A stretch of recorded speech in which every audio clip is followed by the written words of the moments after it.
এবার রাশিয়ার বিরুদ্ধে খেপেছেন মার্কিন প্রেসিডেন্ট ডোনাল্ড ট্রাম্প। যেন সম্পর্কে ধরেছে ফাটল দুই দেশের। মাত্র কয়েকদিন আগেই ইউক্রেনের প্রেসিডেন্ট জেলেনস্কির সাথে ট্রাম্পের বাকবিতণ্ডার পরে ট্রাম্পের পক্ষ নিয়ে জেলেনস্কির বিপক্ষে গিয়েছিলেন রাশিয়ার প্রেসিডেন্ট ভ্লাদিমির পুতিন।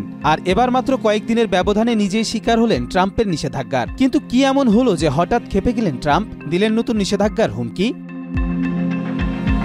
যুক্তরাষ্ট্রের প্রেসিডেন্ট ডোনাল্ড ট্রাম্প ইউক্রেনের সঙ্গে যুদ্ধবিরতি ও শান্তি চুক্তিতে না পৌঁছানো পর্যন্ত রাশিয়ার বিরুদ্ধে নিষেধাজ্ঞা ও শুল্ক আরোপের হুমকি দিয়েছেন। ৭ মার্চ তিনি এই হুমকি দেন এবং উল্লেখ করেন যে রাশিয়ার বিরুদ্ধে বড় ধরনের ব্যাংকিং নিষেধাজ্ঞা ও শুল্ক আরোপের বিষয়েও তিনি গভীরভাবে ভাবছেন। ট্রাম্প বলেন, যতক্ষণ পর্যন্ত ইউক্রেনের সঙ্গে যুদ্ধবিরতি চুক্তি ও চূড়ান্ত নিষ্পত্তির জন্য কোনো চুক্তিতে পৌঁছানো না যায় ততক্ষণ পর্যন্ত এই ব্যবস্থা নেওয়া হবে। এদিকে এক সপ্তাহ আগে যুক্তরাষ্ট্রের প্রেসিডেন্ট ট্রাম্প ও ইউক্রেনের প্রেসিডেন্ট ভলোদিমির জেলেনস্কির বৈঠকে বাকবিতণ্ডা হয়। ওই বৈঠকের পর ট্রাম্প ইউক্রেনকে যুদ্ধবিরতি চুক্তি মেনে নেয়ার জন্য চাপ প্রয়োগের অংশ হিসেবে মার্কিন সামরিক সহায়তা ও গোয়েন্দা তথ্য আদান প্রদান স্থগিত করেন।